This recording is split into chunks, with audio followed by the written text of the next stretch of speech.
quickly back up. Fast turnaround. He knows he needs to do something.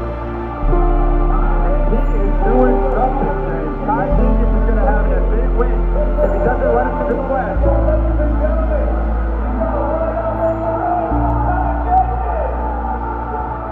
Ty Jenkins with 8:18 wins the event.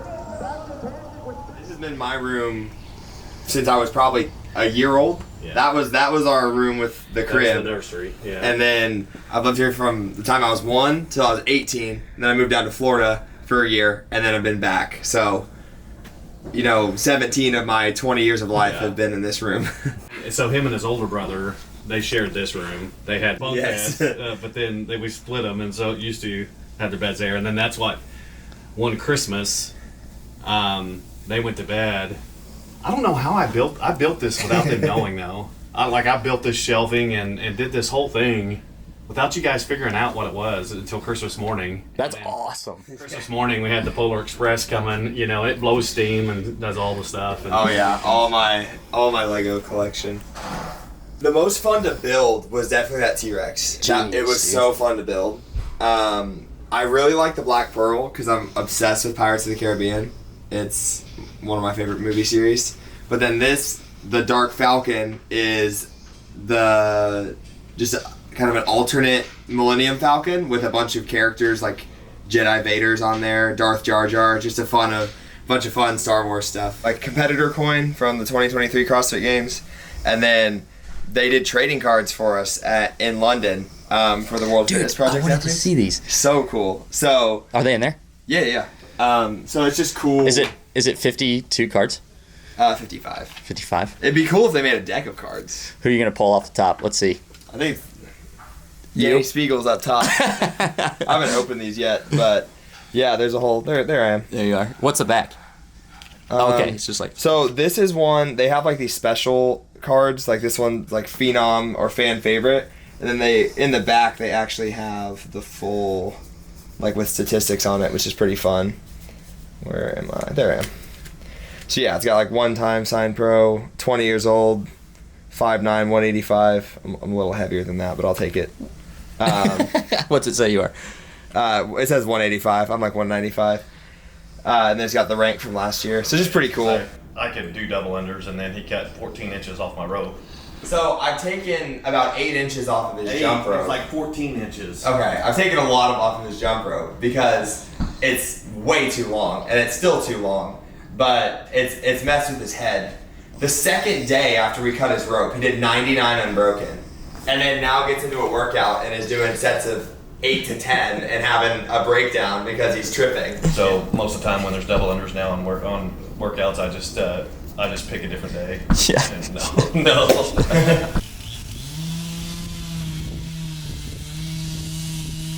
Like, what's it like for mom and dad watching?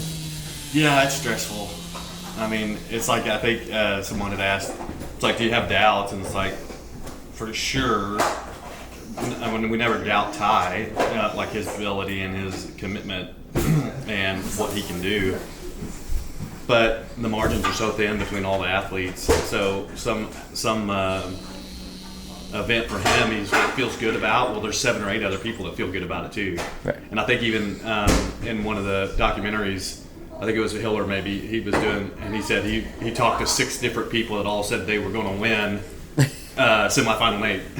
So there were 6 people that all felt convinced they were going to win it. Obviously, only one can do that. So, and I think as a parent, you just know how hard he works and how much he puts into it. So you just want that to be able to reflect. Right. Out on the field. So. Yeah. But yeah, it's very stressful. Yeah. Sunday morning, he had to reassure me it's going to be okay. Yep. Because we'd always pray before we head over. We would start praying, and I was getting all choked up, and he looks like, "Big dog, it's going to be just fine." All right. That's funny. This kid will drill something until he absolutely has it down. So, he's just relentless. Most kids aren't wired that way. So, especially at that age, 14 or 15? 15, yeah. Yeah, 15 years old. So, yeah, his dedication is unreal. So even back then, it hasn't changed. So that was pretty important. But yeah, so before CrossFit, I did baseball, swimming, and football competitively. and end of 2019, early 2020, COVID happens, and now I have no way to play my sports anymore. So what started with garage workouts quickly moved into a CrossFit affiliate that was open in town, Table Rock CrossFit. And that's kind of where my first taste of CrossFit was. So I started just doing that to get better at my other competitive sports.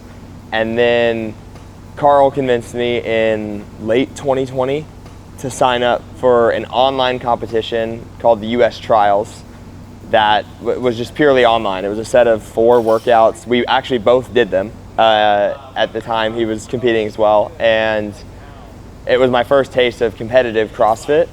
And at the time, I didn't really even know there were teenage divisions for it. I'd seen the Games documentaries, but it wasn't really anything I'd considered doing myself.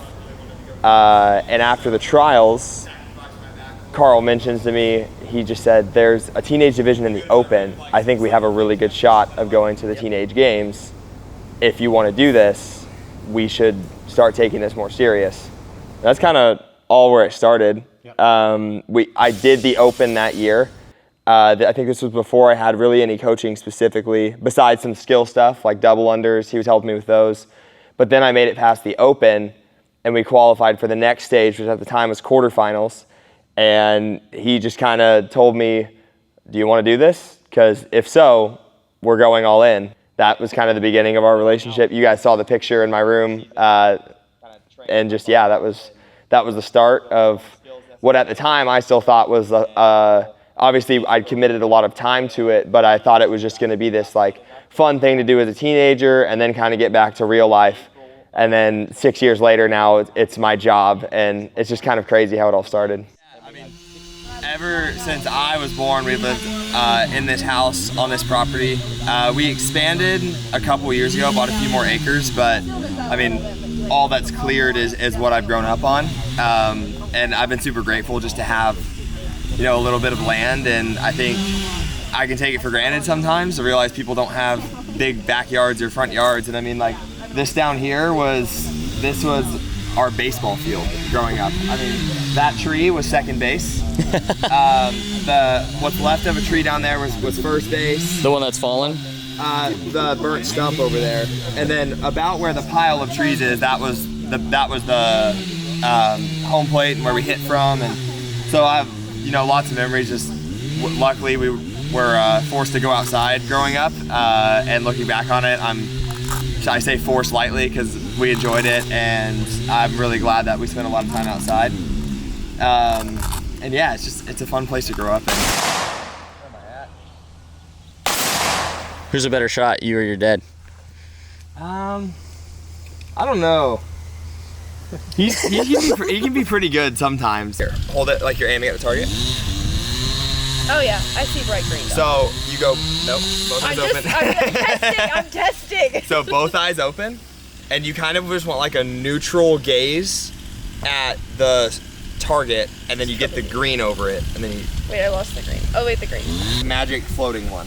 At the target. On the middle of the target. Oh, my arm's getting tired. Okay. Take a break. Do you see the lit up? Yeah, I got that part. I got it. I got the... Yeah, she's training for the online, man. She can't hold her arm up that long. Sorry. It's a rest day. Here, there's... You're gonna love this. By the end of the day, you're gonna love it. No, it is fun. I just don't really like being bad at things. Yeah, dude. Oh, yeah. Were you ever bad at CrossFit? Yeah. That's encouraging, actually. I appreciate that. I literally couldn't, do butterfly. I couldn't do a ring muscle up. I couldn't do butterfly chest to bar. Okay. That's cool. Then this is my Smith & Wesson M&P 2.0. Oh, you like this? It's compensated too. It's pretty. Yeah, this was the 22.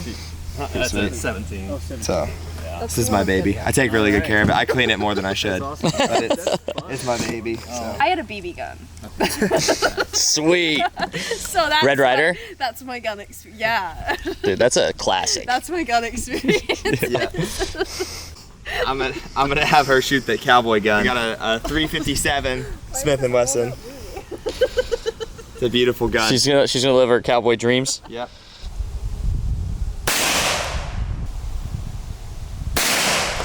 It feels the most unhinged. If we're being honest. That's good. So she actually shot the HMR 17 really well. Down there. Yeah.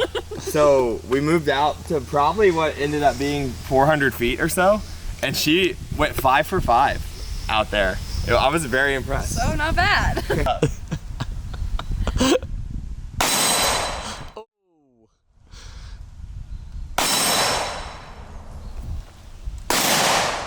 I don't know, some of the talks that we've had over the years, a lot of people think that me and him just sit and talk about CrossFit constantly. And that's probably the furthest from the truth, to be honest. Most of our conversations revolve around our faith. So, and I think that that's something that most, I don't know, I feel like most guys don't go there a lot.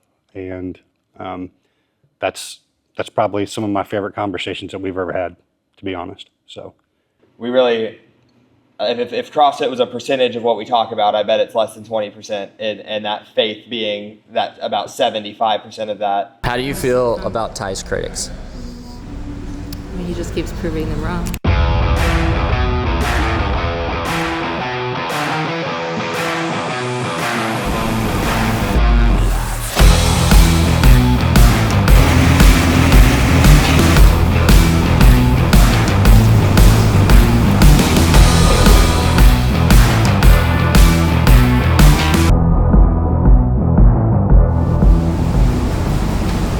Got it.